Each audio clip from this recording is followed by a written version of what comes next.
My gosh, you boys already know I'm not letting that Ramsey boy come over and play until you clean up your rooms. Live from Joe's mom's basement, it's the Stacking Benjamin Show.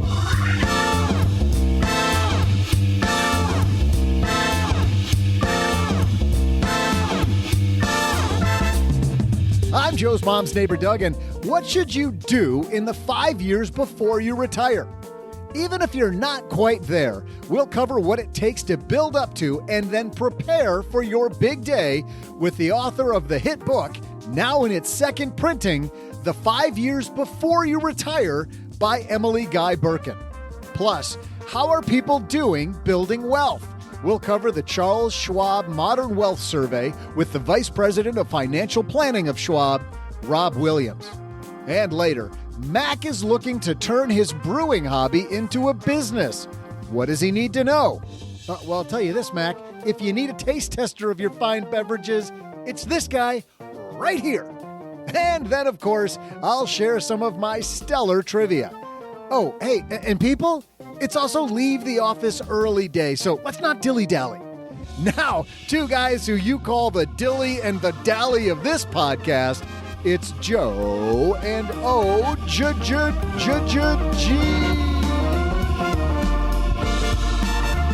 He is not messing around. Hey, everybody, welcome to Wednesday. I'm Joe Saul-Sehy, Average Joe Money on Twitter, and across the card table from me, the guy who also thinks it's kind of ironic that on a 4-day work week, we're celebrating National Leave the Office Early Day, Mr. OG. I think you should listen to the podcast on 1.5x today instead of 1.25. It is time. Chop, chop. Time to go. I am super happy because we have a woman that I have spent a lot of time with the past 6 months, actually more like the past year and a half, Emily Guy Birken. For people who don't know, I have a book coming out at the end of this year, and Emily is my co-author. But right now she has a book that has done so well. It is now 7 years later, updated again, the 5 years before you retire. We're going to talk to her because that's an evergreen topic, OG. Seems like I'm always 5 years before retirement. I never get any closer. I was thinking that the second I said it. It's not evergreen for every person, but there always is somebody who's going to be 5 years before they retire. Sure.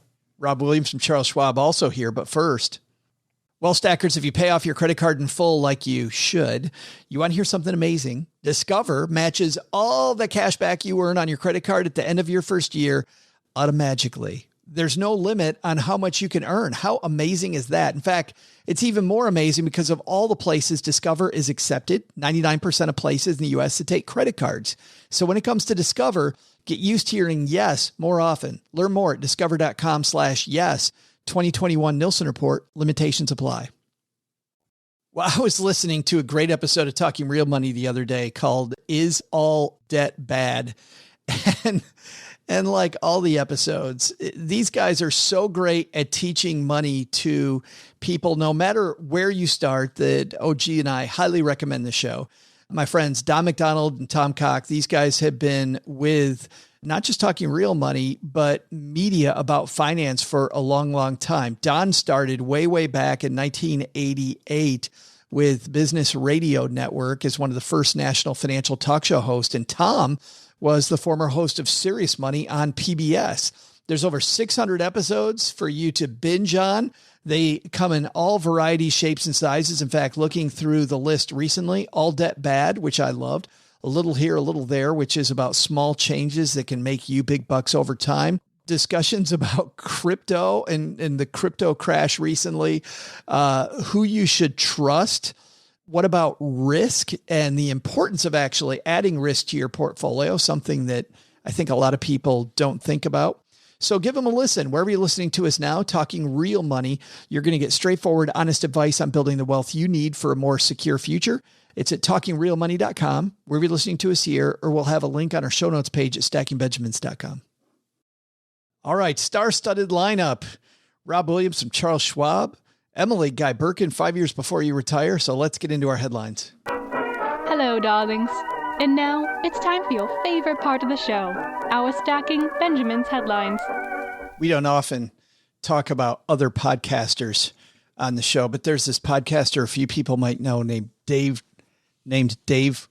Ramsey. Is that how you pronounce it? Right. I don't think he's a podcaster. Do you? Oh, I consider him as a podcaster. Heck yeah. Screw that. He doesn't get to be part of our club. Radio is just old school podcasting. That's all it is.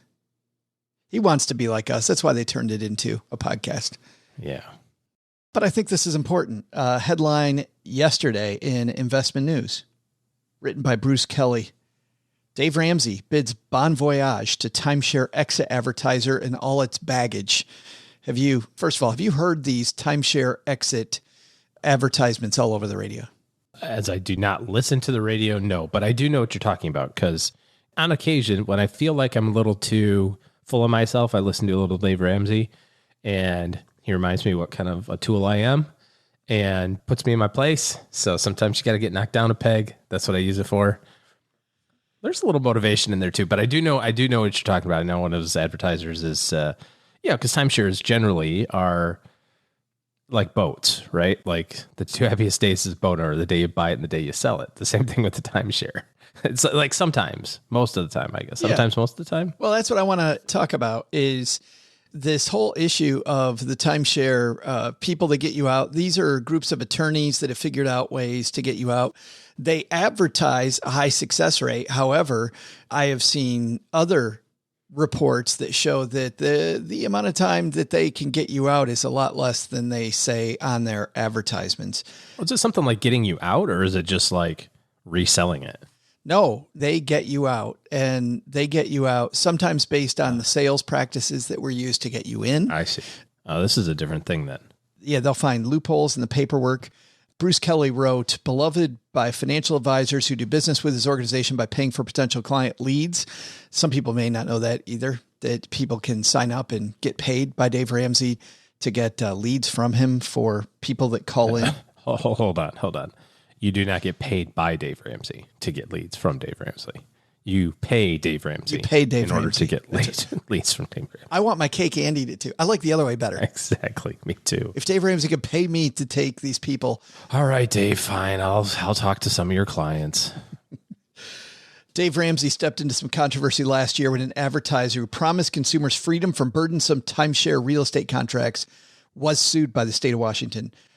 Until recently, the companies that advertised on Dave Ramsey's show included timeshare-Exit team, which was the center of a 2020 lawsuit by Washington State Attorney General Bob Ferguson. According to the complaint, which was filed in February, timeshare-Exit team, also known as Reed Hine and Associates, used numerous unfair or deceptive business practices relating to services to, quote, exit consumers' timeshares. In an episode of The Ramsey Show last Thursday, a video which was posted on YouTube, Ramsey blamed the high cost of various lawsuits from Washington State and the timeshare industry as a reason why timeshare-Exit team is no longer an advertiser.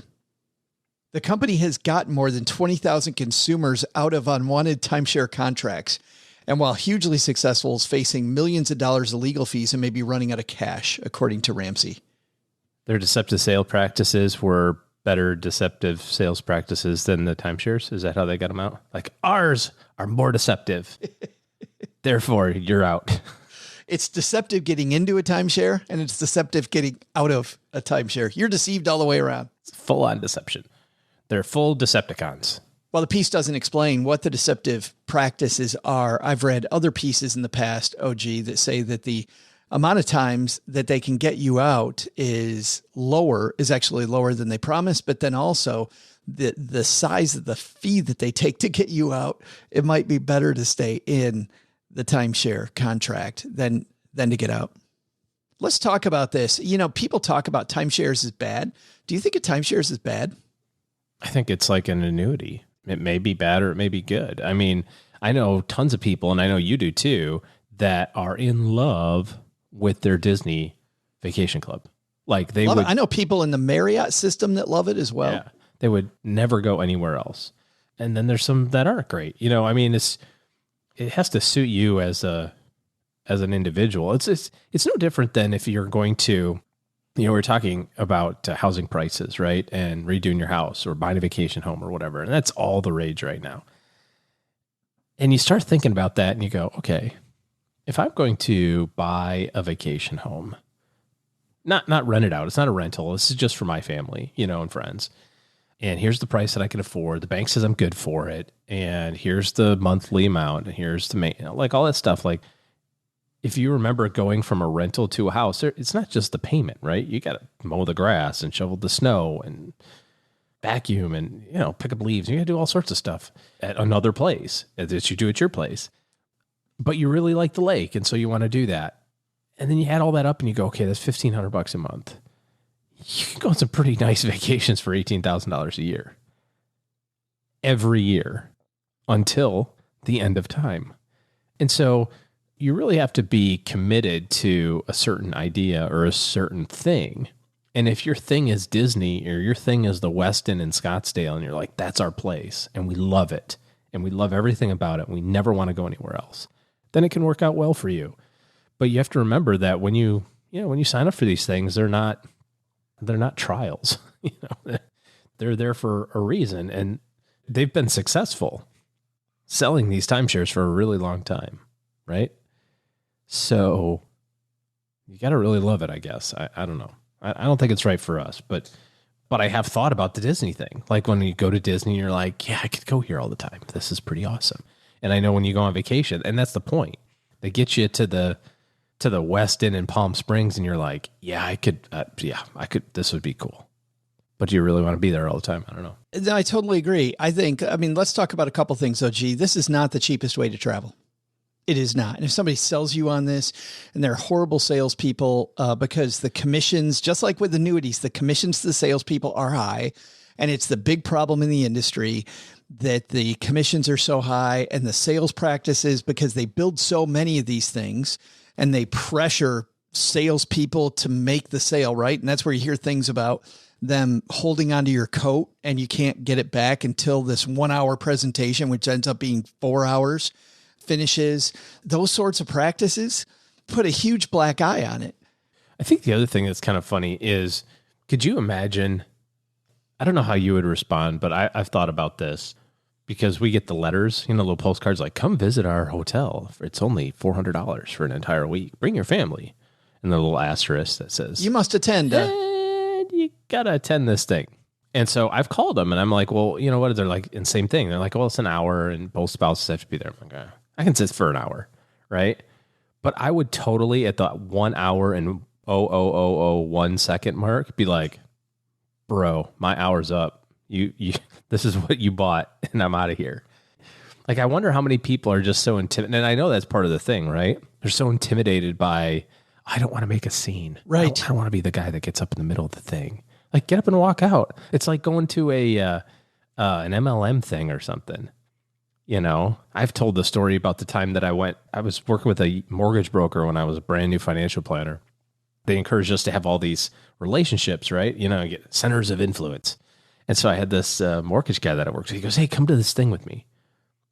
And I did. And he said, this guy's like, he's a gazillionaire. He's like, I can show you how to make all this money. And I'm like, well, kind of got the career path chosen. Apparently this earns money. And the guy was up there talking about how much money he made and all this other sort of stuff. And not to be super snobby about it, but I knew his suit was from JCPenney. When you buy a suit off the rack at a department store, they sometimes have the label on the outside of the sleeve that you are supposed to cut off. And he did not. In addition to that, there was also the tag was still stuck on the inside of his suit coat, stuffed inside of the suit. Like, you could see when he moved, you could see the tag was still attached. Almost like, I'll just wear this time and then I can return it. And we were sitting maybe in the third row and I'm like, yeah, I'm out of here. Like, I'm not listening to some dude who apparently has Lambos, like we were talking about on Monday, right? He's got Lambos. He's telling me how to make money, but he doesn't know to cut the tag off his suit. Like, what the heck? Come on now. Well, the bigger thing there for me isn't necessarily the JCPenney suit because, you read The Millionaire Next Door. Maybe I can see the benefit of the doubt, right? Frugal person. No, I don't. I really don't. Not in that capacity. Not when your job is to be on stage. Right. Agreed. Your job is to be like, it's like a newscaster. And not if you're bragging about how much money you're making. Yeah, exactly. Not knocking Hagar wrinkle-free suits because they're awesome. Yes. My point is that if your job is to be like the presenter of the thing that's like, I'm going to show you how to make millions of dollars. Like, you don't show up in like a beat up pickup truck. I get that beat up pickup trucks are totally fine, right? Yes. I'm okay with that. I get it. But that's not the story. It's the role. Like when you're a real estate agent taking people around in a really nice car, just sells. It's part of the deal. Yeah. Right? But that's another thing. MLMs by themselves, not bad. But when there are very low barriers to entry, when it comes to the people that sell them, you're going to have people using deceptive practices to sell them. Like there are people running around selling McDonald's franchises, which cost $1 bajillion each, that are like, hey, you can make lots of money and never work and sit back and whatever. You know, do you think they're like, you're never going to have to put down any fries your entire life? Like that's just not, it just is such a lie. 3 weeks at Hamburger U and you are set for life. Right. But I do get frustrated when people say that MLMs are bad and that timeshares are bad, because a timeshare by itself is just a way to share this rental property where you're using other people's rental properties, to your point, and you're going to pay this maintenance fee to keep it up, because unless you want to go rake your own yard, and people will agree to that and they'll never do that. So that's why that's out the window, and they make you pay this management fee every year. And the management fee sometimes feels pretty high, but then you go to these places. I went to a friend's timeshare place in Cabo a year ago. Holy cow. Like the open areas where everybody goes are phenomenal. And I'm paying part of that if I own a piece of it. And when you're there, you're like, especially if you're there as a guest or as a prospect, let's say, yes, you're like, yeah, I could totally go here. Absolutely. This could be our place. I can get behind coming here how many times can I be here? 3 times a year for a week? Oh yeah, I could totally do this. But then how many times do you go to Cabo anyway? You know what I mean? Like if that was really your vacation all the time. These particular people that I went with loved it. And here's why they loved it, OG. They didn't even consider it a vacation anymore. They considered it to be their getaway place. And they had a cheap flight out of Dallas to Cabo that they found, and twice a year, not really a vacation, just take Friday and Monday off, and Saturday, Sunday, fly to their place in Chicago. They're late in their career. They Cabo, not Chicago. That's a whole different place. Oh, yeah. Also, Cabo Chicago's and Chicago nice. are not alike. Well, yeah. Timeshare in Chicago. But my point is, for them, they knew what they were getting into. They like that lifestyle. They go back to it all the time. The maintenance fee for them is not, I think they know it's not the cheapest way to travel. It's just what they want. Convenience. Yeah. And I feel like some of the problem, and don't get me wrong, the high pressure sales pitch, the chance to have the free 1 hour thing and get something that you totally shouldn't be able to pay for. My brother-in-law and sister-in-law went to Hawaii, and one of these things took the whole damn family to Hawaii for free. I mean, they had to pay their airfare to get there, but the place they stayed was free for 5 days if they attended a 1 hour presentation. Yeah. What's the catch? What's the catch? When the rest of us are paying $800 a night for that room. Right. So if you do that and you get sucked into buying a timeshare and you're asking a law firm to get you out of that contract, yeah, there's a piece of me that thinks you got to show up to this crap, right? You got to be in that room to actually get sold. And if you don't do any homework before you get in that room, whose problem is that really? Did I ever tell you the story about the time where my mom won't mind me telling this story. Also, she won't know. But it's great having relatives that don't listen to your show. Yeah. She does on occasion. She won't care. But anyways, she called me one time. She goes, well, we almost won the truck. I'm like, you almost won the what? She's like, well, there was a truck. We almost won it. I'm confused, Mom. What are you talking about? Well, we had to go to this thing so you could win a truck.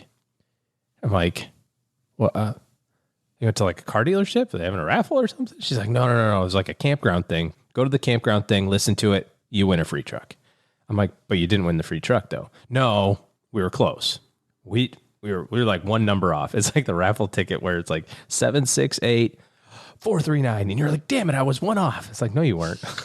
It's like, you need to go back to stat school. But anyways, she's like, we were really close. We almost won. I'm like, okay. But okay. And I know where this is headed, right? I'm like, so campground memberships, huh? She's like, yeah, Yeah, we had to listen. We had to sit there. It was pretty long, a couple hours. I said, yeah. And so the good news is if you guys want to ever go camping, We got you covered. we've got a place for you to go. And I'm like, Mom, when was the last time you went camping? She's like, let's see, I was born in 52. So I would say 57, 58. And I'm like, exactly. Like, what happened? She's like, it was really cheap. It was only like $2,000 a year. And you can go to all these campgrounds. But you weren't going to spend it anyway. She's like, when you go to all these campgrounds, I'm like, all right, do you have a tent? How are you? Like, she's like, well, we could have gone with a new truck. Like, right. But you can't camp in a truck either. But it's just, and listening to her tell this story, it was totally the sales pitch, like coming back to me. Like, well, but the kids could go. And so that's nice. I'm like, I'm not going camping. I was in the Marines, man. I camped all the time. I'm good. Got all the t-shirts of camping. Got your camping in. I know.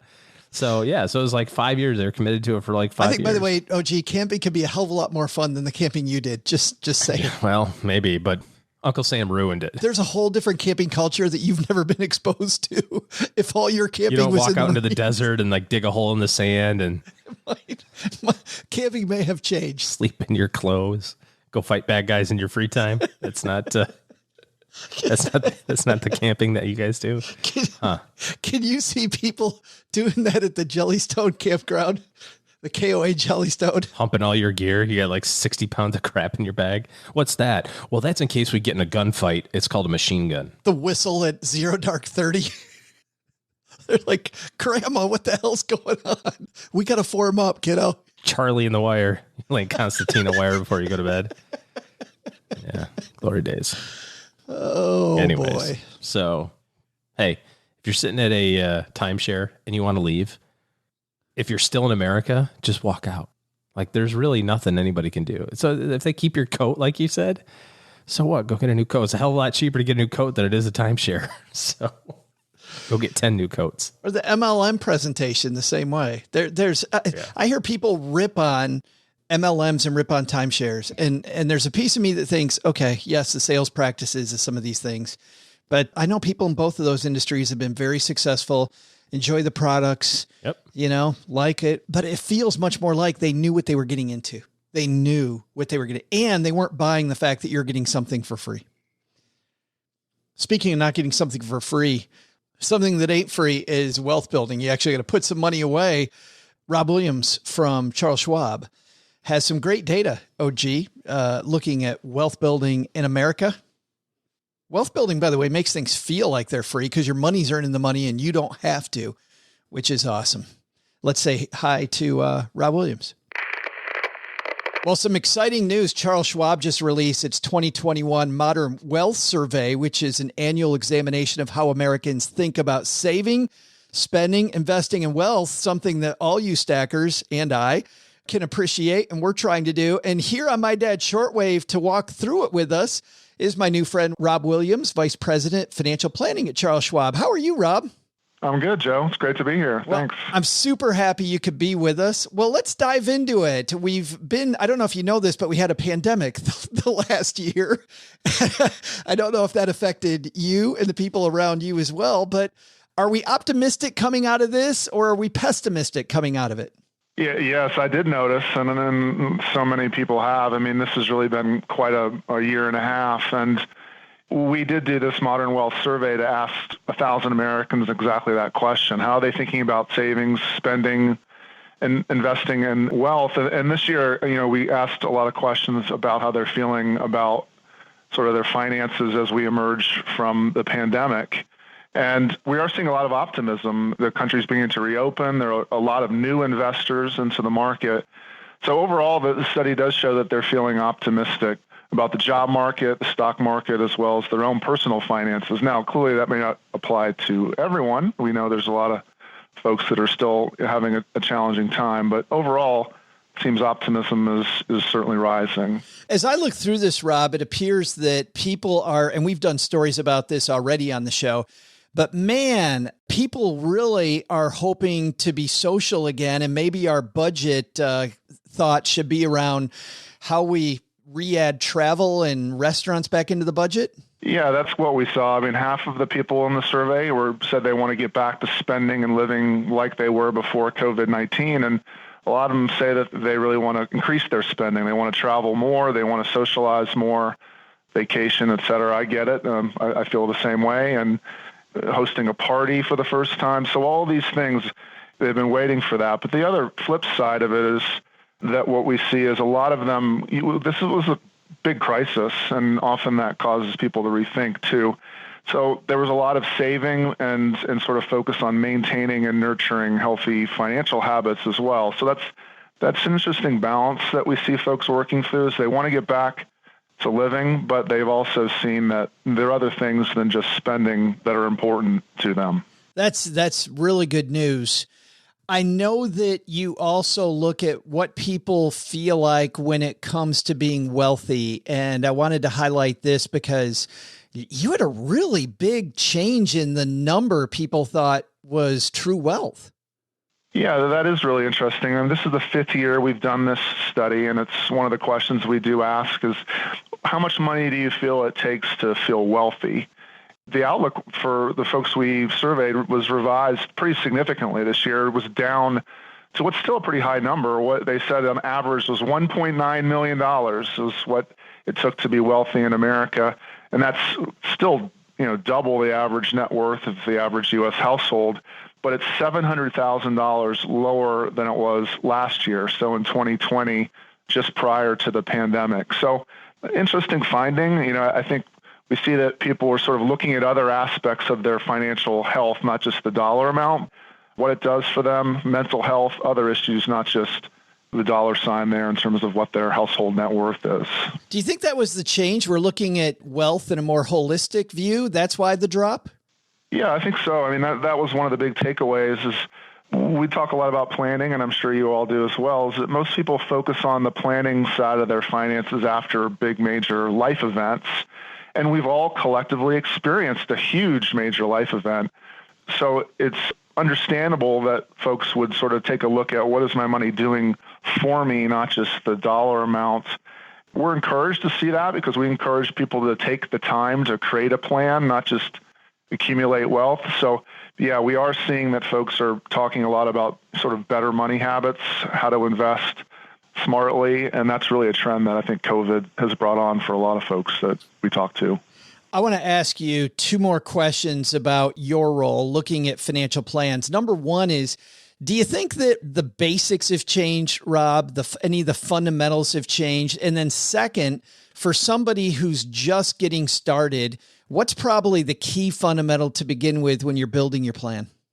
Yeah, those are both great questions. I mean, I don't think the fundamentals have changed. I think more and more people can get access to financial planning and should get access to it. We also find that a lot of folks, when you say you have a financial plan, they may not know what that means.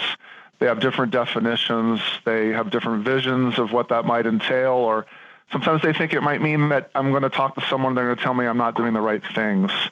So first thing is just to get a little bit more knowledgeable about what it means to have a plan. It's as much a process as anything else, and talking with a professional who's there to help you create it.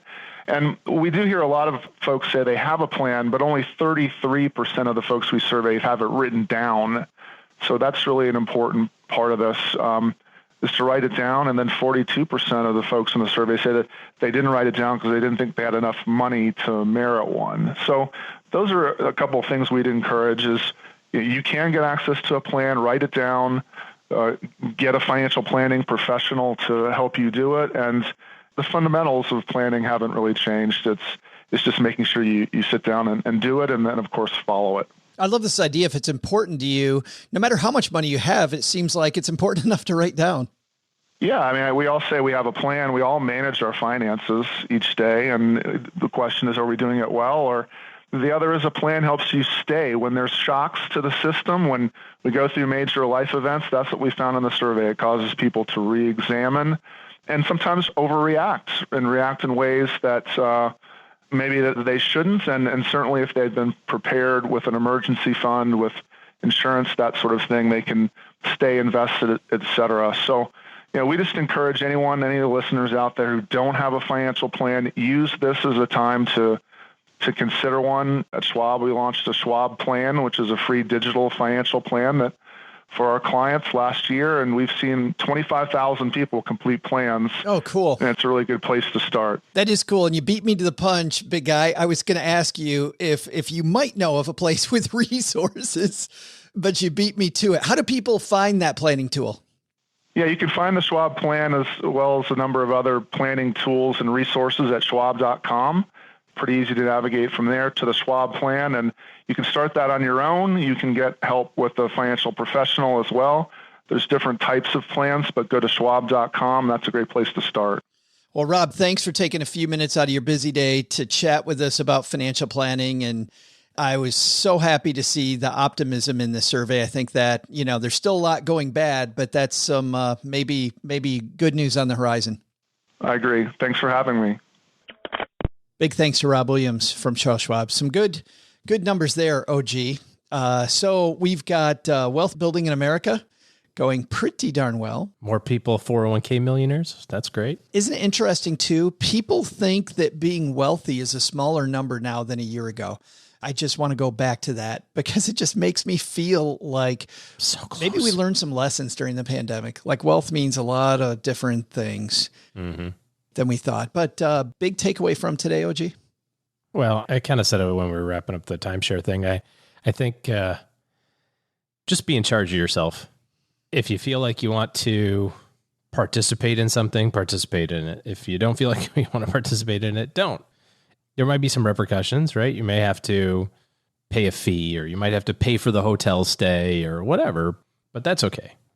Just like we just learned that people value other things more than money at some point, it's just kind of that thing. Hey, your time is what you got. So be careful how you invest it. Yeah. And on that note, I think knowing what you're getting into when you get into any contract, somebody's putting a contract in front of you, it's okay to make a stink. It's okay to not be okay with that. It's much better than having these payments and having to hire somebody to help you get out of this contract. So whether it's an MLM and somebody's telling you that you can get something for nothing, you can't, or it's a timeshare presentation where the place is beautiful and you're not really thinking about the fact that there's maintenance fees on this property, whether you go or not, and that you are committing really to spend your time at these places, I think you need to spend some time doing your homework, and it literally is going to color your satisfaction with how you like it. I feel like a lot of times when people don't like these things, they bought into the wrong aspects of the product. I think those are some fantastic takeaways today. Hey, dude, calm. Okay. Doug's here, ready to do the trivia. So let's get a move on. Hey, Stackers, no time. We're moving right along here. It's National Leave the Office Early Day, so let's just get to today's trivia.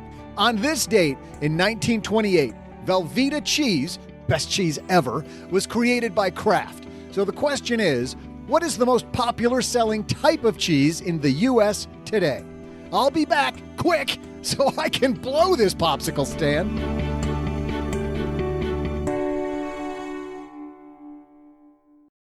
When it comes to design, I'm a sucker.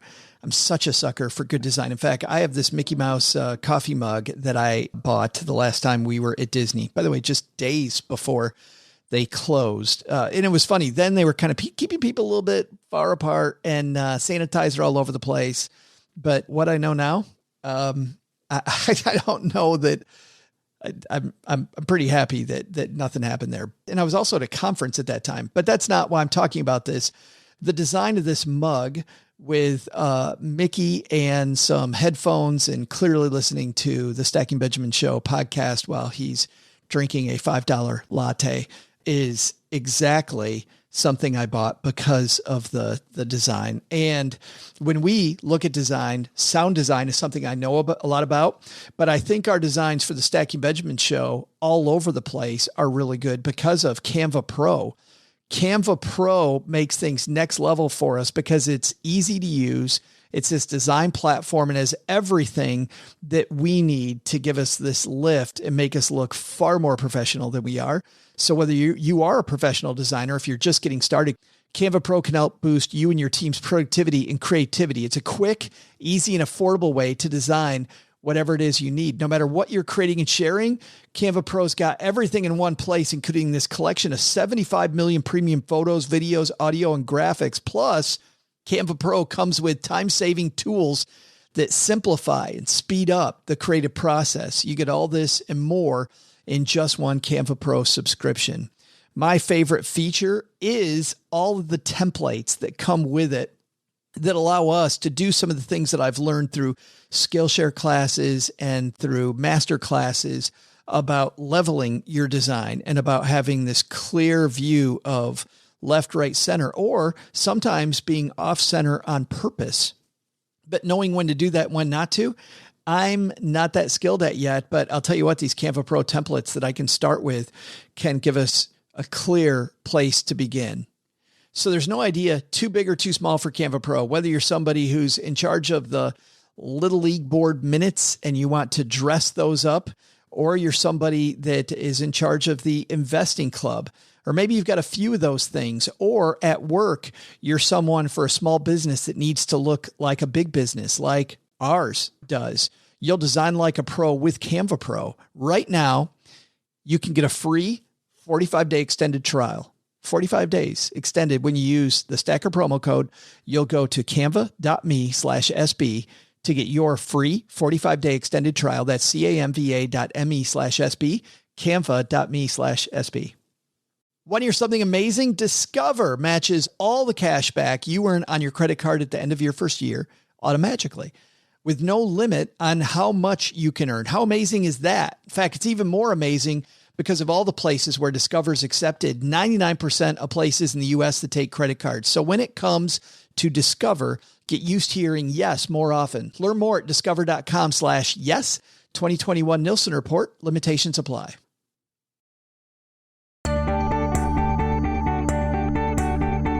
Hey, trivia fans. Faster, faster. No time to waste. Emily Guy Birken is waiting, and I've got plans just as soon as I wrap up another stellar Stacking Benjamins podcast episode. So let's get you your trivia answer. The question was, what is the most popular selling cheese in the U.S. today? With a 14% market share, we've got Parmesan cheese coming in at third. At number 2, we've got cheddar with a 15% market share. And coming in at number 1, thanks largely to the best food of all time, pizza, it's mozzarella cheese with a 21% market share. All right, Joe, I'm sure they all nailed today's trivia question. So let's just bring on our guest. See ya.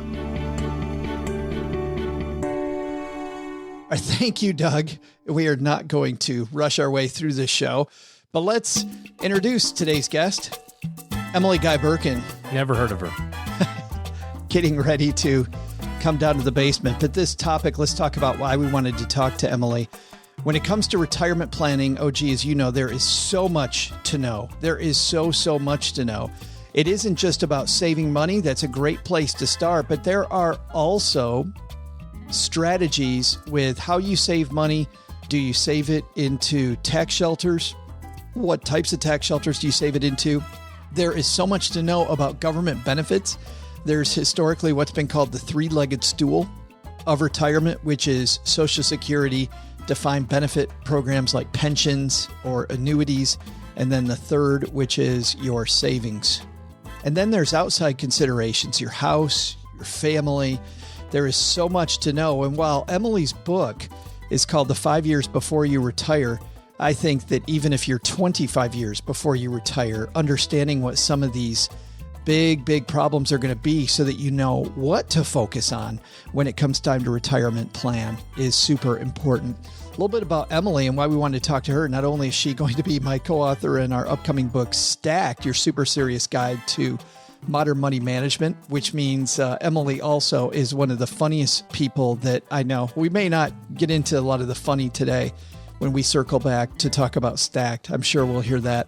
But I felt very lucky. I was looking for a co-author, and I realized that we interview so many authors here on the show. Emily was easily my first choice because of the fact that besides that wicked sense of humor she has, her writings appeared everywhere. Business Insider, Kiplinger, MSN Money, Forbes, and the Washington Post. Her dad was a financial planner as well.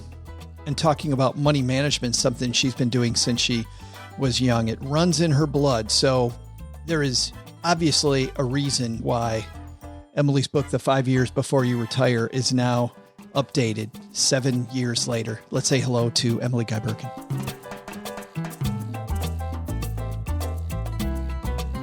And on our way down the stairs to the basement, it's my good friend. And this feels kind of weird because for people that don't know, we've spent a lot of time together lately. Emily Guy Birken's with me. Hey, Joe. Hey, how come we never talk? I know. It's like I'm never in the basement anymore. But it's weird because we usually are talking about, of course, our book, which we'll be talking about a lot later. I won't talk about a ton today, except everybody should pre-order it after they get done with this book, The 5 Years Before You Retire. Is it weird that it's been 7 years since this book's come out? It is very weird. Yes. I was mentioning to you before we started recording that I was writing this when I was pregnant with my younger son, who turns 8 in September. I don't know how that happened, how my tiny little baby is almost an 8-year-old. And it's kind of the same with, my book baby has been out for so long. How did that happen? But it's interesting. The reason I wanted to, and I thought even before I asked you earlier about that, I assume because we all see time go very fast, that we think the 5 years before you retire is a lot of time. But to your point here with this book, that 5 years before you retire, there's a lot of stuff in this book that needs to get done the 5 years before you retire. Yeah. It's the kind of chunk of time that feels significant. It's a significant chunk of time, but at the same time, like it's going to go by way faster than you expect, particularly if you're not paying attention. And so that's one of the reasons why I wanted to revise it and update it to make sure that it had all the best and most up-to-date information possible. And I wanted to give people some good actionable steps they could take so that they could kind of break it down. That's that whole eat the elephant idea, so I could give them a bite at a time. So it didn't feel like I'm just going to, hide under my desk with my arms over my head and just assume everything will be okay. Be like, oh, gee, put the bag over your head and just don't look at it. You begin, let's give some of that actionable advice. And it's funny because you begin in a place that I think a lot of people don't think is that actionable, which is Chapter 1 is a realistic definition of retirement. And I want to ask you about a realistic definition because I feel like, Emily, over the last 5 years, the FIRE movement has really kind of redefined this idea, I feel, of what realistic definition means. Has that changed for you in the last 7 years since you wrote this? Is realistic different now than it was before? No, it's not that different. And here's why. I tend to look at retirement differently than most people do. A lot of people, and it's just kind of how our culture thinks of things, we're very binary. We're like, you work and then you retire, like you're accumulating money and then you're spending money. And I don't like thinking of life as such a binary. Part of that is because people put their life on the other side of retirement. They're like, oh, I'll do the things I want to do after I retire. I'll travel the world. I'll spend more time with my kids or grandkids. I will learn to cook, whatever it is they're looking forward to doing. I have a great deal of respect for the FIRE movement. There's a lot of really cool stuff that they're doing in terms of encouraging people to look at money differently, to aim towards financial independence. The retire early thing, I get a little uncomfortable with because a lot of times I feel like it's putting happiness on the other side of this arbitrary marker. Like I have to be miserable now so I can make sure I have enough money so I can retire and be happy then. And, buses hit people, cancer diagnoses come, things happen. And so I don't want people putting happiness on the other side of retirement. And so that's kind of where I'm coming from with this realistic view of retirement, in part because for a lot of us, we have this kind of unrealistic view of retirement as being like idyllic days on the golf course. Everything is fun. Everything is great. And it's paid for with your pension. That our grandparents might have enjoyed. But that was a very, very small portion of time in the whole history of humans working that retirement looked like that. And so I want people to come to the idea of I can have a fulfilling and enjoyable retirement, but it's not necessarily going to look like that. And also recognize that just because it did look like that for our grandparents, that didn't necessarily mean they were happy. Right. Well, and it's funny you talk about happiness. It reminds me of this Adam Sandler bit on Saturday Night Live where he is leading tours of Italy. Like retirement, we look at it as this idyllic place that we're going to get to. Well, let's just listen to Adam Sandler telling us about it on Saturday Night Live. People love us, but every so often a customer leaves a review that they were disappointed or didn't have as much fun as they thought. So here at Romano Tours, we always remind our customers, if you're sad now, you might still feel sad there, okay? You understand? That makes sense? Our tours will take you to the most beautiful places on earth. Hike the cliffs of the Amalfi Coast. Fish with the nets in Sorrento. Do this, I don't know. But remember, you're still gonna be you on vacation. You're still going to be you, Emily, in retirement. I think it's the same. Yes, that is very true. One of my favorite writers about writing is Anne Lamott. And one of the things that she talks about is like, getting published is not going to solve your problems. and that was like, I really took that to heart, because it's just like, we do, as writers, we do tend to think like, once I'm published, everything will be perfect. And no, you're still going to be the same person with the same neuroses and weirdnesses and unhappiness, just with a published book, or in Italy, or on retirement, right. In retirement. Well, let's dive into saving and budgeting for those last 5 years. What really needs to change? What do we need to get under the hood and dive into when it comes to saving and budgeting when we're on Final Approach? It's important to get a clear-eyed view of how much you're going to have to live on in retirement. I liken it to getting on the scale after New Year's Day. In that you're avoiding it because you don't want to know the number. But if you want to actually take action, you got to look. So finding out how much you already have saved, how much you can expect from Social Security, how much you might be able to expect from any pension if you're lucky enough to get one, and figure out what that's going to mean for your day-to-day or month-to-month budget in retirement. And once you've got that, there are two things that are really important to do. Start trying to live on that budget is actually really good, because play test it ahead of time. Yes. Because if it's much lower than what you're used to living on, you don't want to have that shock. And then that has the added benefit of, if you're living on that budget, you're going to have extra money that you can send to your retirement accounts to allow them to grow, so that you can maybe not have to live on that budget. Oh, yeah.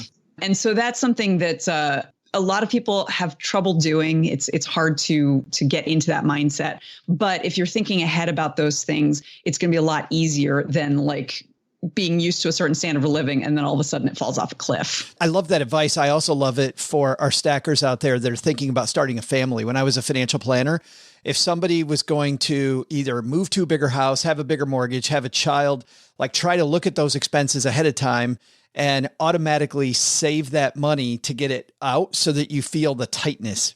And the cool thing is if you're putting this money that was going to be additional mortgage money, let's say, into a savings account, instead of, oh my goodness, we can't afford this and the bank's going to take our house. Now, all we have to do is call the bank and just change the savings amount, and then realize ahead of time that we're not going to be able to afford it. So I love that for everything. You talked about Social Security. This is something that you spend a lot of time on, and I think people don't understand how complicated Social Security is. Where does it get people? One of the big issues with Social Security is that we have been told over and over and over again, it's not going to be there if you're not a boomer. And that's not true. That is a lie. That is not anything that anyone needs to worry about. Now, there are shortfalls. Why is that, by the way? Why do people say that? No, why is it a lie? Oh, okay. Because Social Security is a direct transfer from current workers to current beneficiaries. So we have the Social Security Trust Fund, and because money is hard for us to wrap our heads around, it's easier for us to think of, okay, there's this trust fund. And so I imagine it's a huge bank vault like Scrooge McDuck's that you can swim in if you want to. And you might even imagine that there's a certain area that's got your name and Social Security number on it. And so when the trust fund is used for other things, the way that's described, people are like, they're taking my future money away from me. That is not how any of it works. For one thing, the trust fund is not a physical thing. The trust fund is... there's no vault with money with my name on it.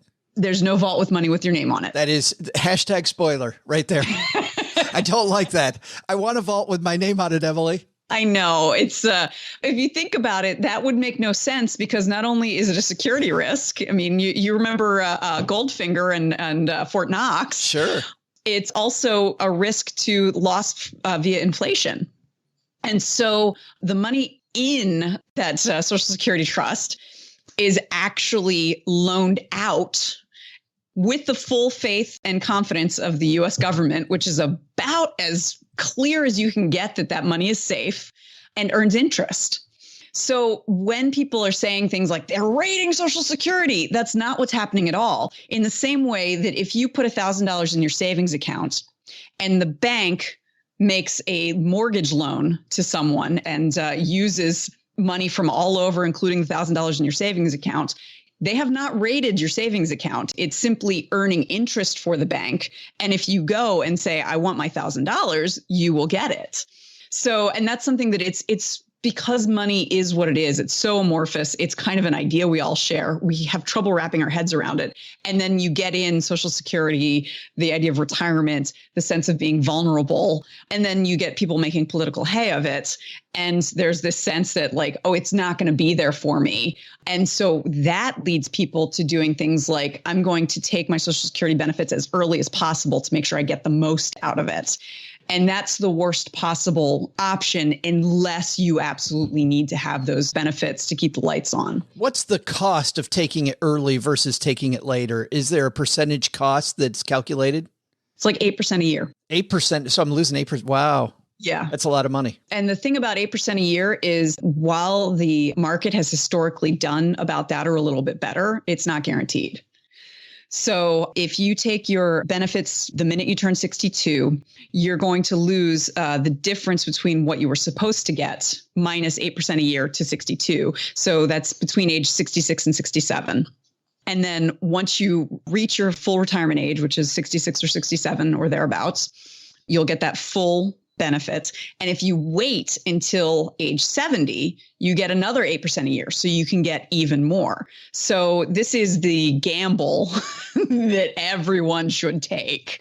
It's the best possible odds you can have. And a lot of people don't understand that. And they're thinking of like, well, I want to make sure I don't get screwed. It's like, that's not the way to look at it. But you do, I think you have to look at your family's health history, right? That is true. I mean, on that side, because there will be a crossover point if I wait that I'm still going to have to achieve. So, but still, I look at my grandparents passed away in their early 60s. My parents are in their mid 70s right now. I'm looking at some other relatives. My dad's older brother, I think, is 82 or 83. So people living a lot longer generation by generation. And even if you have a health history that leads you to believe you're likely to die younger, the other thing to remember is that the worst possible thing to happen is not that you die young. It's that you live to be 120 and you don't have the money for it. So for instance, my father passed away at 62. So he got no benefit from Social Security. He had not taken it when he died. But that does not in any way change the way I view Social Security, because he would have been, for one thing, he would only have gotten about 10 months worth of benefits. And then for another, if he had lived to be into 100, 110, 120 and did not have funds of his own, then that Social Security would have been a lifeline and you would want as large a benefit as you can get. So thinking of it as an insurance policy, in the same way that you pay for life insurance, you pay for homeowners insurance, and you hope to never need it, but you want to have what you need there when you need it. So I think of Social Security the same way. You hope to never be relying only on it, but in case you do end up having to rely only on it, you want it to be as big as possible. Calculations also get complicated for people I know with second marriages, or taking spousal support. I know you've got all that in the book and people should look at that. But while we're talking about non-political government benefits like Social Security, why don't we talk about healthcare? Because nobody politicizes healthcare heavily. Oh, not at all.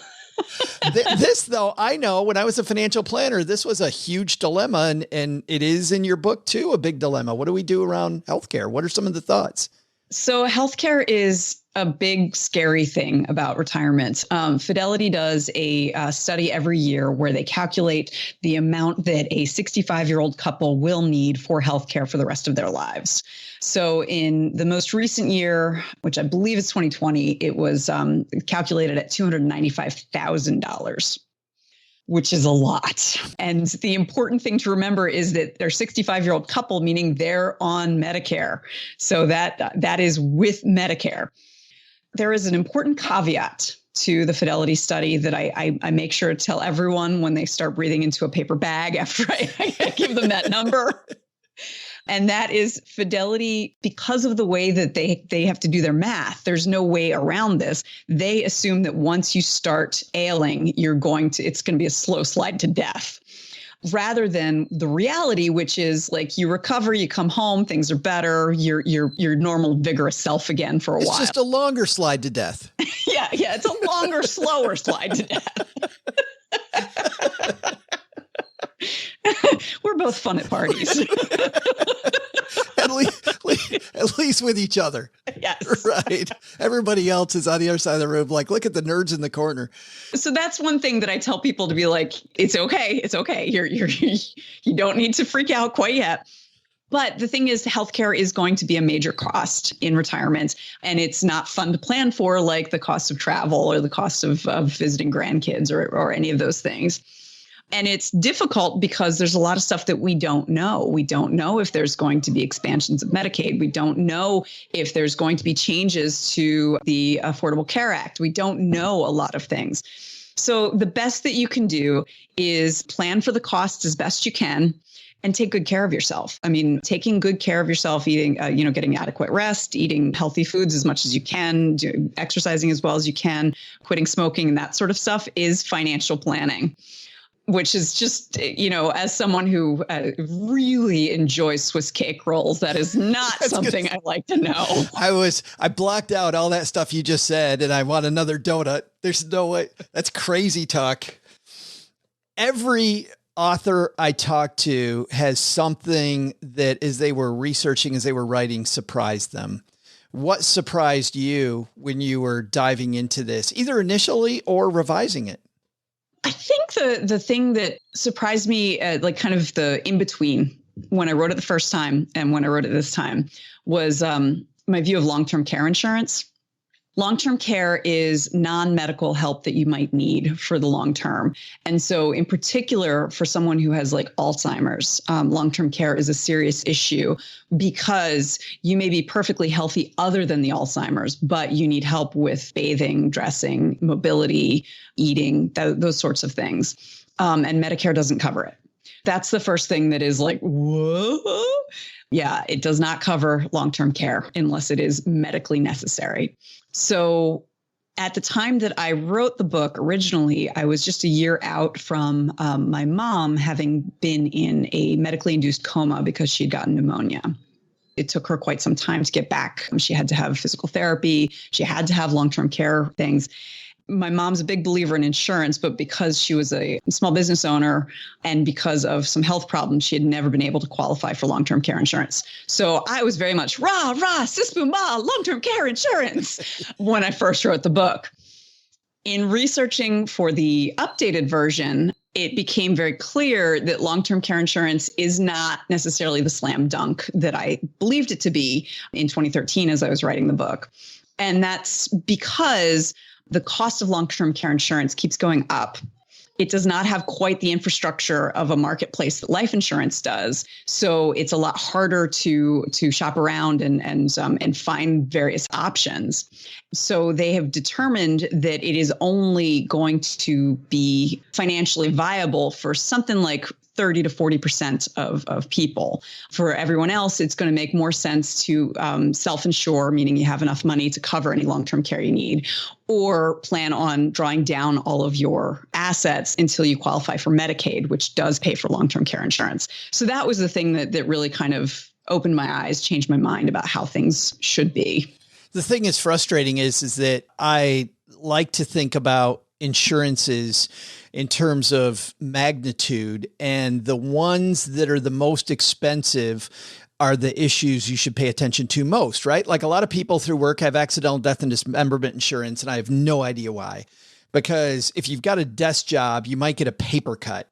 But if you accidentally die from the paper cut, that's going to pay, 3 times whatever. So make sure it's a good paper cut. But people will not get disability coverage because it's expensive. What's amazing about long-term care and what you're saying is the degree of magnitude has become so high that even insurance companies by the price tag are going, we can't deal with it, right? Which is why they've jacked up the price to this point that it's nearly unaffordable, but still in your risk management strategy means you need to take it so seriously. But your options now, Emily, about what you do about it are less than ever, I would think. Yeah, it's very frustrating. And what I hope that my readers will do is think about it, like take their time to think about how will I do this?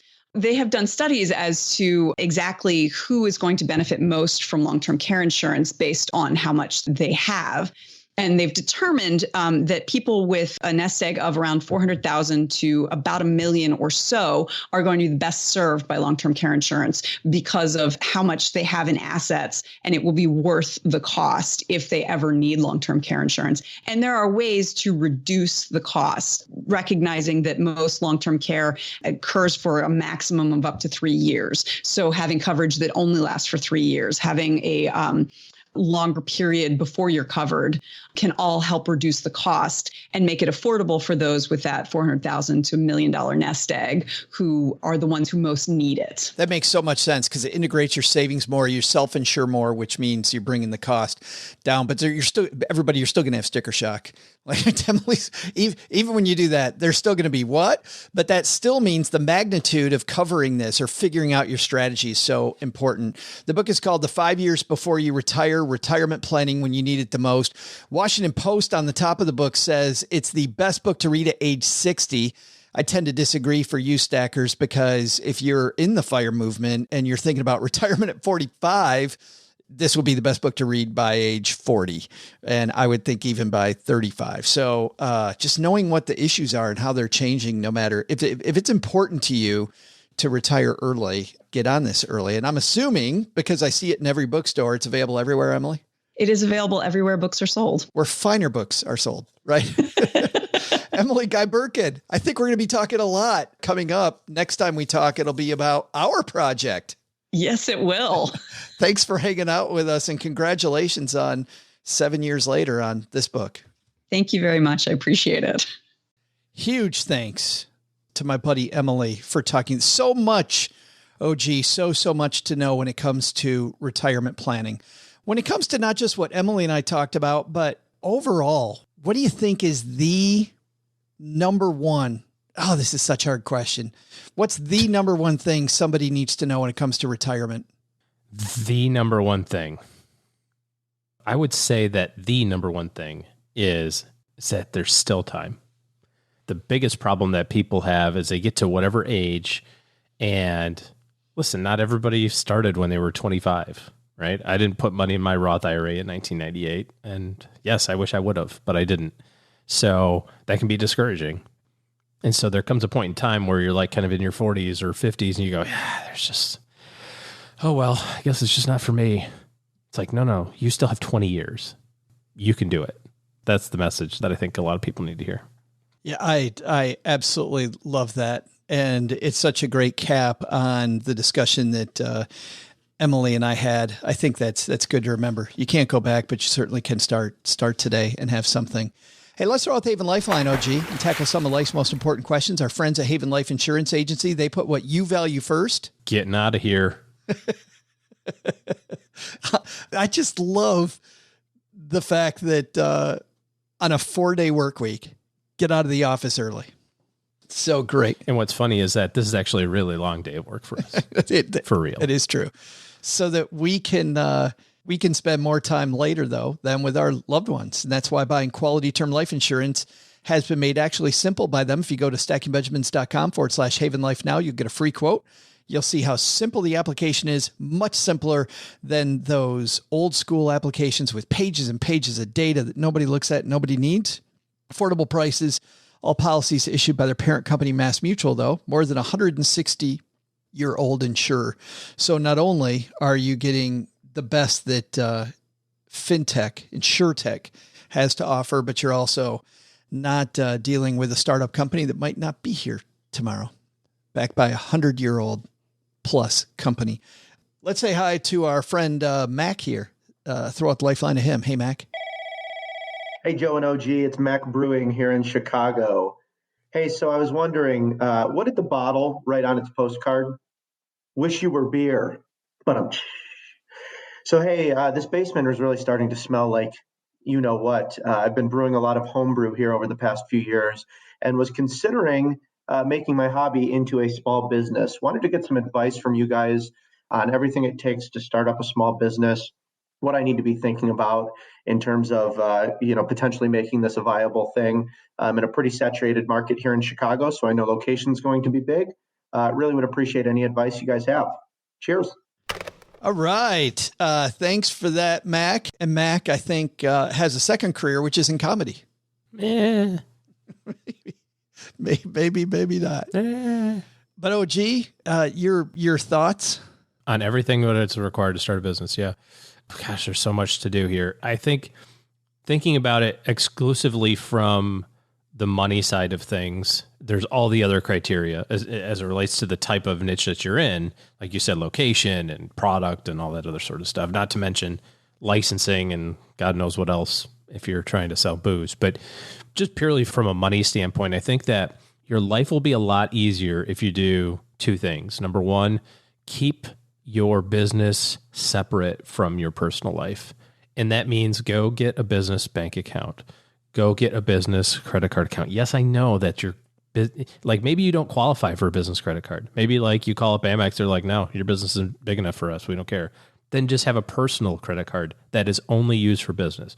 Because when you sit down to do the books every year and your CPA sits down to do the books, you can't be going through your Ally savings account statement going, oh, wait, no, hold on. That was a business expense.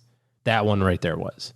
It's so much easier to have those two things completely separate. And I would have every business have them separate. You know, if you have multiple entrepreneurial type of endeavors, you've got rental properties, that needs to be separate. You've got your small business, that needs to be separate. You've got your side hustle, Uber driving, that needs to be separate because it makes it so much easier to keep track of. So that's the first thing. The second thing that I would do is I love the concept of, starting fast and failing fast.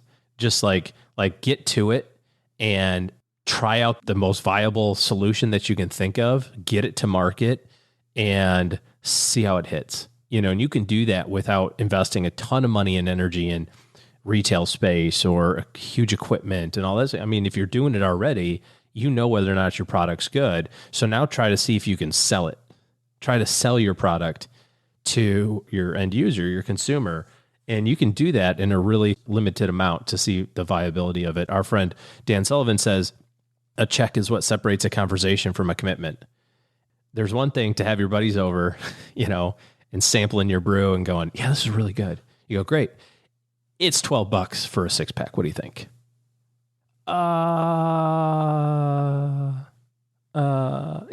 It's one thing to go to a tap room and the owner says, yeah, this is pretty good. You go, great. How many cakes do you want to buy?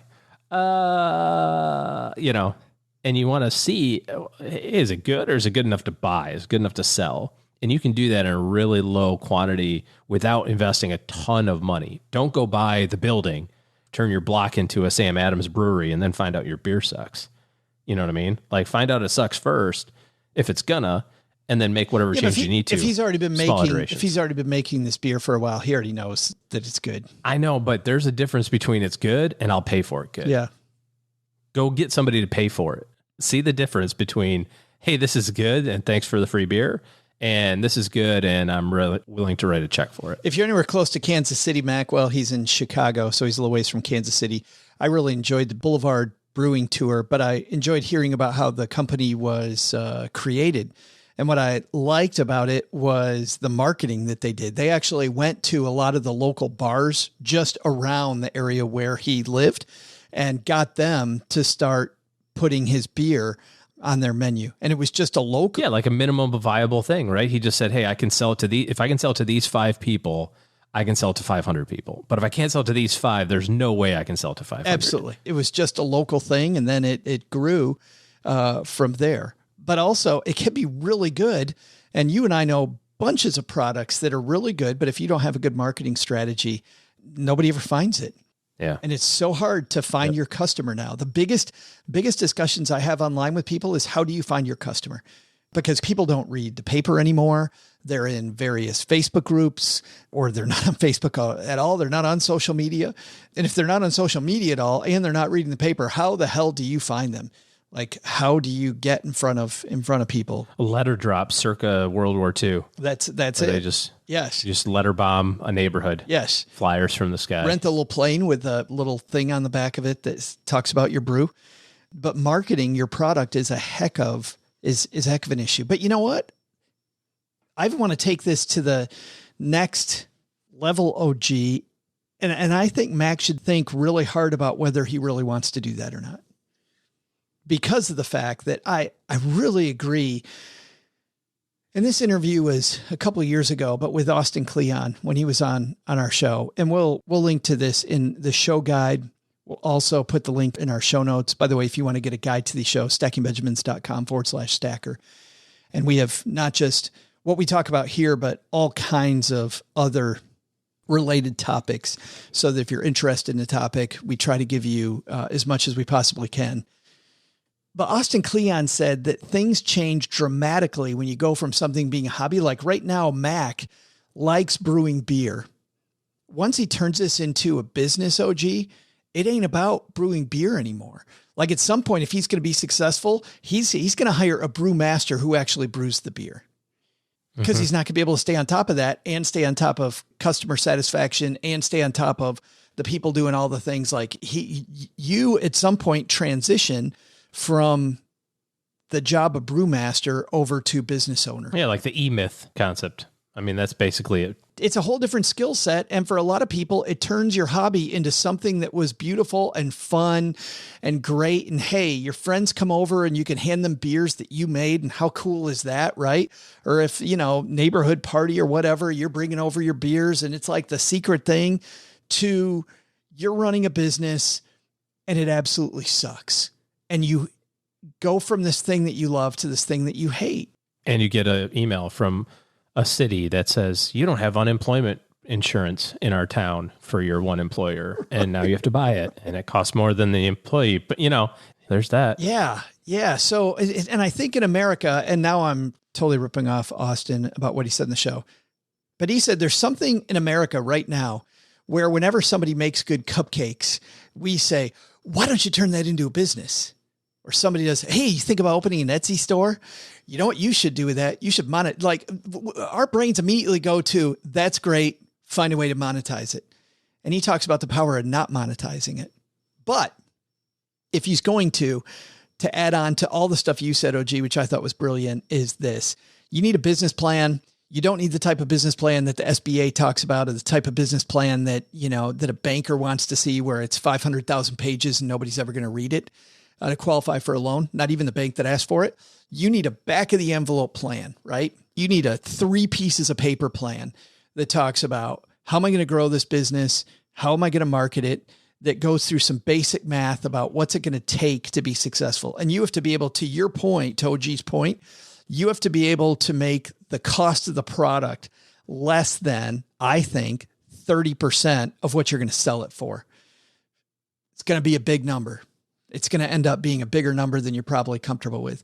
I get a lot of inspiration from that show that's on CNBC called The Profit. Yeah. Have you ever watched that? Marcus Lemonis. Yeah.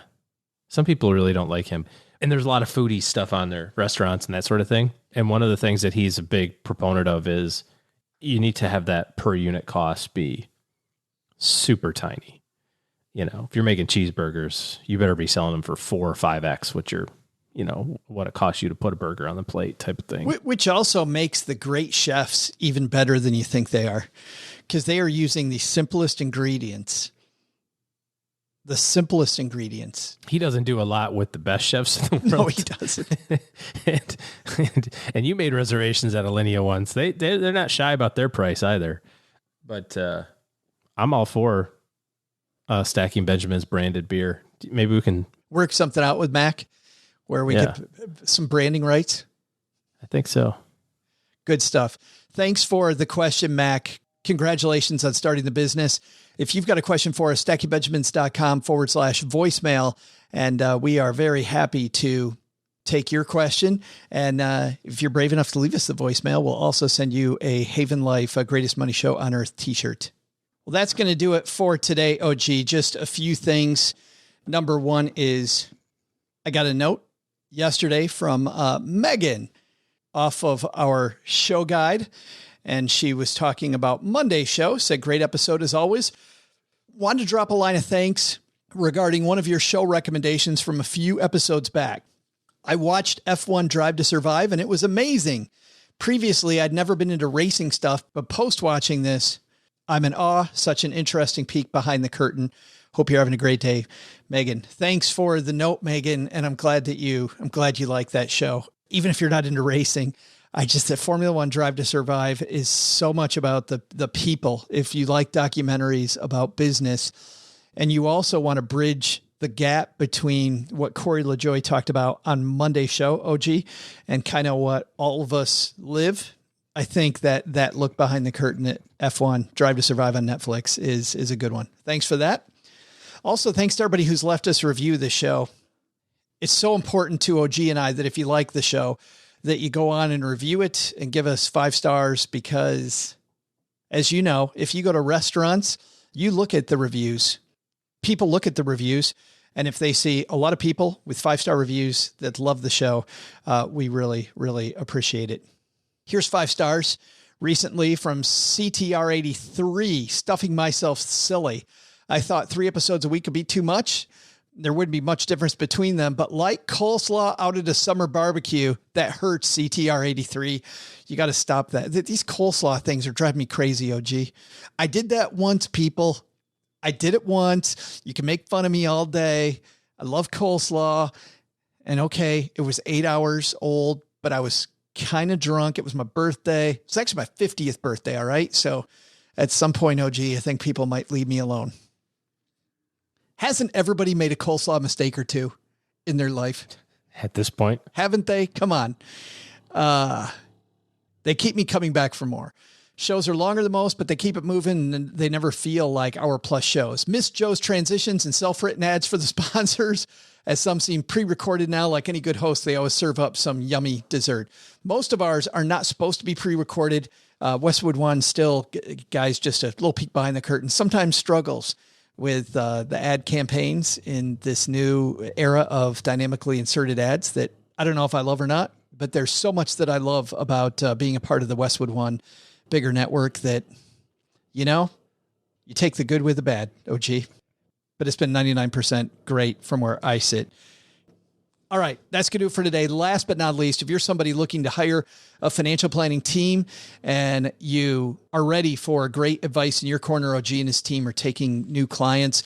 So to get on their team's calendar, head to stackingbenjamins.com/OG.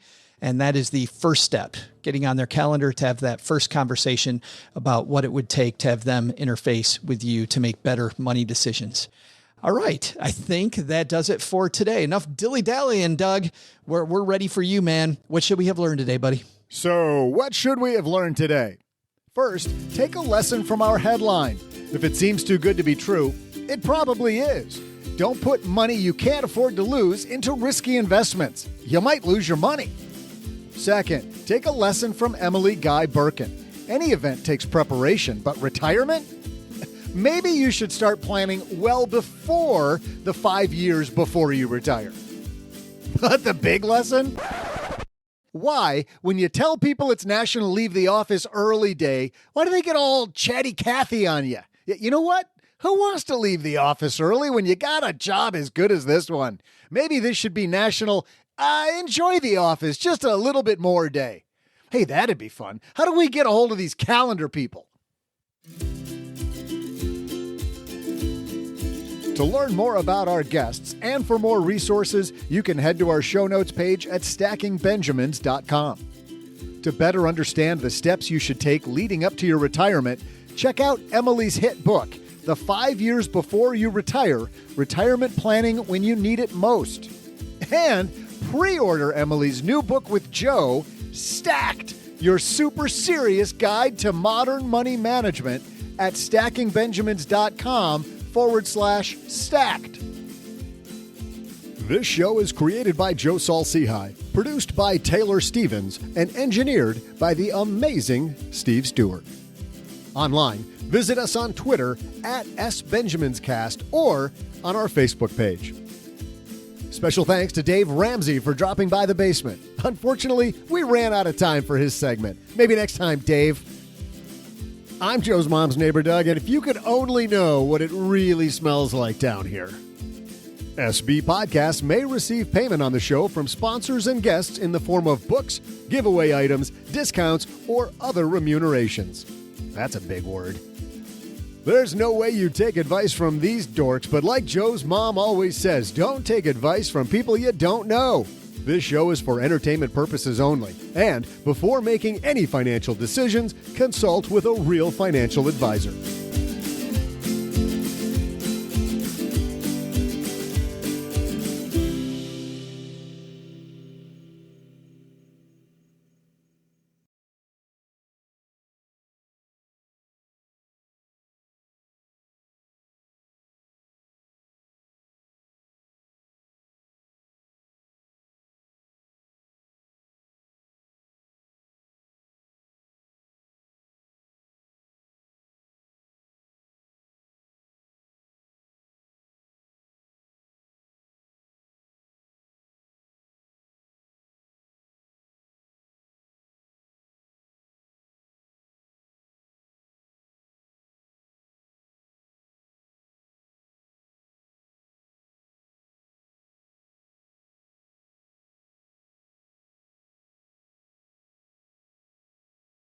I'm thinking everybody can hear the workmen in the basement behind me. They're working on the furnace today, OG. Working on the furnace. Nobody can hear it. Yes. Hey, so a couple things. We went to Hill Country this last weekend. And by the way, big thanks to listener Elizabeth writing about Hill Country. I got this while we were in Hill Country. She said, welcome to Hill Country. I'm a big fan of your show from just south of Bourne. We didn't make it to Bourne, Elizabeth, but I got to tell you, Hill Country, Texas, USA is beautiful. And people who don't know what I'm talking about, I wrote in our Stacking Benjamins guide about Hill Country and the fact that we were headed there as an intro. She said while we're here, she'd recommend going for a hike in Lost Maple State Park and or Hill Country State Natural Area. And be sure to get some Fredericksburg peaches. We didn't get any Fredericksburg peaches, but we did go to both Lost Maples, did an 8-mile hike, OG, and we went to Hill Country State Natural Area. First time we went there, it was closed because there had been some flooding, but we went back on Memorial Day morning and had a great hike up to this beautiful overlook. And for two hikes that are so close to each other, just if you've never been out to the Hill Country of Texas, you're going to love it. But the biggest thing, and the reason I want to bring this up, if you're going to an area you don't know a lot about it, don't be afraid to go into the Tourist Information Center if it's run by the Convention Bureau. Now, if you go to an area like Orlando and you walk into a Tourist Information Center, you're going to be sold a timeshare pitch, right? Yeah, pretty much. Yes. Right. But if you're in an area like Bandera, Texas, in the middle of nowhere Hill Country, and it says right on the sign, run by the Tourist and Convention Bureau of Bandera, walk in, find out what's there. And I have to tell you, we did that. We actually had a very specific question about a restaurant that I had been to a few years before when I had been to that area, and it turned out the restaurant had closed, and the guy told us a little bit about it. But not only that, OG, that weekend, Memorial Day weekend, Bandera is the cowboy capital of Texas. And Memorial Day weekend is when the pro rodeo rolls into town. That's right. You sent me those pictures. And the guy said to me, he goes, you were the clown in the barrel, right? Yeah. The guy said to me, he goes, hey, what are you doing tonight? And we're like, I don't know. He goes, hold on, I got something in my truck. Goes out, comes back in, and he goes, I was supposed to go last night, but it was rained out. I got these 2 tickets to the rodeo. You want to get, you ever been to a rodeo? We're like, no. He goes, here, take my tickets. They're free. So we go to the rodeo. I don't own a cowboy hat. Felt a little bit out of place. A lot of cowboy hats. Mm-hmm. However, people were really nice out there at the rodeo. I will also say, I know next to nothing about horse culture, about cowboy culture. So I was going mostly because you're in cowboy country. Go see what cowboys do. And Cheryl and I were pretty damn sure we'd be out of there in maybe 20, 30 minutes. 2 things I didn't realize. Number one was our ticket came with a free dinner at the cowboy camp. And we go into this building and there's fried catfish and great green beans, fantastic green beans that they put a bunch of stuff in, just delicious, great food. So we sat there and we ate, and I'm getting worried because the place is really filling up. And I'm like, we're going to be standing, Cheryl. She's like, who cares? We're only going to be here like 20 minutes. It's not going to be that big a deal. Then we go and we hand the guy our tickets. And I said, so where do we sit? We sit anywhere. He goes, well, number 55 is over there. And I look at my ticket again. It says number 55. We're sitting in a VIP area. I got these VIP seats waiting for me at the damn rodeo. And we sat there the entire rodeo and it was so fun. It was so fun. We had we stayed for the whole thing. My favorite part, these little kids, I don't know what the waiver looks like, by the way. You and I being finance people, I have no idea what the waiver is for this deal, but these little kids put on helmets and they couldn't have been more than 5 years old. And they call it mutton busting. Yeah. And the mutton, you know where I'm going with this? Yeah. They put the little kids on the back of sheep and the kids try to stay on the sheep as long as they can. They open up the door and the sheep takes off across the arena and this little 4-year-old kid hanging on for dear life to the back of the sheep. And I know if you're listening to this, you're like, that sounds awful. This sounds like child abuse. It's not. The kids seemed to have a blast.